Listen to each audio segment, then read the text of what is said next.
If this went on, Ryuji was going to have trouble looking at it, and he owned the bird. Taiga, make Inko-chan stop doing that. She's acting strange. Huh? Oh, you're right. Finally turning around, the muslin-colored lump, Aisaka Taiga, returned to her senses and pulled her finger from the birdcage. Or she tried to anyway. Huh? I'm stuck. You klutz. Ryuji could only sigh as he saw her tilt her head. What do you think you're doing, just standing around and sighing? I think I might really be stuck. She got up and sat her petite body straight down on the tatami mat. Growling in displeasure, Taiga held the birdcage with one hand and made an earnest attempt to pull her finger out from between the bars. Not about to let go, Inko-chan redoubled her efforts and latched onto Taiga's fingertip even harder. Ah! She's strong! Taiga's swaying waist-length hair was softly tangled, the color of chestnut touched by smoke. Her delicate body was enveloped in a fluffy dress piled with lace. Paired with her figure, Ryuji thought the unbleached overskirt left her with an elegantly volumized and cute. Hey, Ryuji! What are you just standing there staring for? Your bird is misbehaving, so hurry up and do something about it, you YSD? YSD? You stupid dog! I was trying to soften it for you. Aren't you grateful? Well, that came out of nowhere. He lost all will to retort. If it weren't for the sharp tongue, Taiga would have been like a living French doll. Her eyes were like sparkling jewels, her pale lips like rosebuds. Her sweet, refined features were as dangerous as a trap drenched in condensed milk. But she had one problem. Ugh! I'm so over this! Creak. The birdcage started to warp.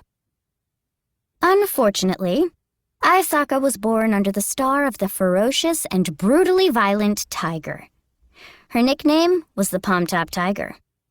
Even if she was practically small enough to hold in one hand, her ferocity could only be compared to that very particular feline. That said, the power of the look Ryuji was giving her couldn't be beat either. From his still growing height, his overly sharp gaze peeked from between the gaps in his long bangs. Those incredible, hardened eyes glinted dangerously. Even though he wasn't physically stronger than most people, the aura emanating from his body was dangerous, like the darkness overflowing from the soul of a youth about to snap. But... Hey, don't break it! No, gently! In Ryuji's case, the only dangerous thing about him was his appearance. In order to protect his pet's home from the tiger, he kneeled next to Taiga, wiping his wet hands. He tried pulling on the birdcage to take it away, but... Ow! Ow! Ow! Ow! Ow! Ow! Oh, sorry. He leaped back at Taiga's shriek and left her finger stuck in the cage. Maybe it was surprise at that cry, or a result of being provoked. But... whop! Inko-chan sharply stabbed at the small gap between Taiga's flesh and fingernail. Ow! Taiga shrieked even harder, and her finger popped right out of the cage's gap. Maybe all that pain was good for something. Taiga held her finger in speechless agony atop the tatami for several seconds. That hurt! Why you? She raised her head and turned her eyes, glistening from faint tears, a gleam like an assassin's sharp knives, to Inko-chan. The bird surely understood that it had made a terrible, terrible mistake. Squawk! Inko-chan's whole body trembled as she looked up at Taiga.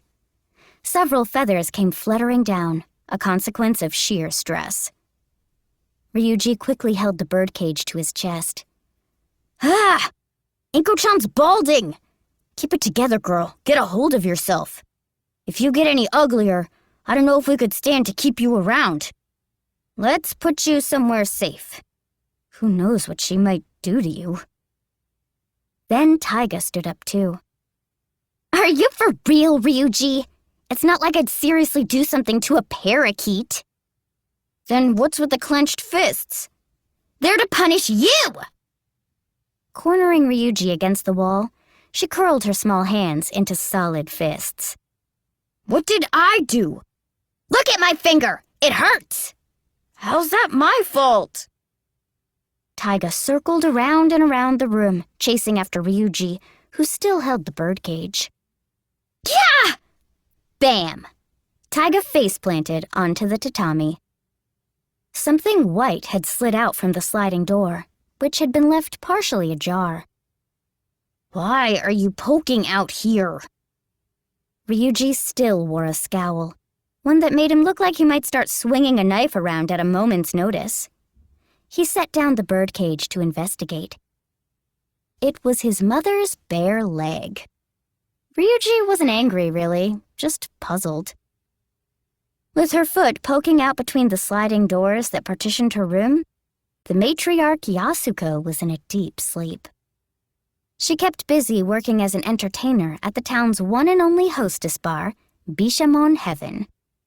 True to form, she'd come home drunk that morning at 6. Oh, did we wake her up? Still laying right where she'd fallen, the palm-top tiger, that human trifecta of stubbornness, wickedness, and self-centeredness, lowered her voice. She told the family breadwinner, "You did good, kid. You deserve a break. Go on back to sleep." No, she's still asleep. Of course, Ryuji also lowered his voice and was pushing the protruding bare leg back into the bedroom. Then...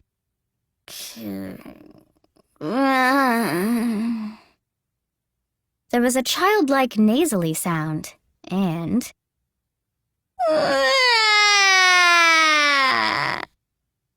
Yeah, what? What's wrong? The body attached to the bare leg suddenly broke into a wail. Wearing her son's old middle school PE shorts and a thin t-shirt that showed the black lace of her bra, she flailed her arms and legs. She rubbed at her white cheeks with the back of her hands and flopped on top of the futon. Alarmingly, she was 33 years old this year, and her pride was her giant F-cup breasts.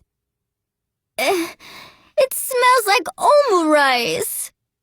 Ryu-chan and Taiga-chan were eating while Ya-chan was sleeping. Wow. Come on, it's not like that. I left a serving for you. It's all wrapped up in the kitchen. I'll stick it in the fridge on my way out, so just zap it in the micro whenever you get up. Did you write Y-A-S-U-C-O on it in ketchup? Nope. It would have gotten messed up when I wrapped it, right? And it's Y-A-S-U-K-O. Your mother is still very sleepy, so no English lessons, please. Once again, Yasuko flopped onto her pillow. The less-than-perfect single mother immediately started breathing shallowly in her sleep. Even though she couldn't do chores, she did earn enough money for them to subsist off of. She was a kind and gentle mother, but her head had a few screws loose, and her son Ryuji spent his days watching out for where she dropped them. Incidentally, according to Yasuko, when she was in her 3rd year of middle school, I was in the lower 17th percentile for math. My homeroom teacher didn't know what to say, so he just stared at me until the sun went down. But for the time being anyway, the Takasu household hadn't gone bankrupt. They held up okay. The breadwinner was Yasuko. The one in charge of the household was Ryuji.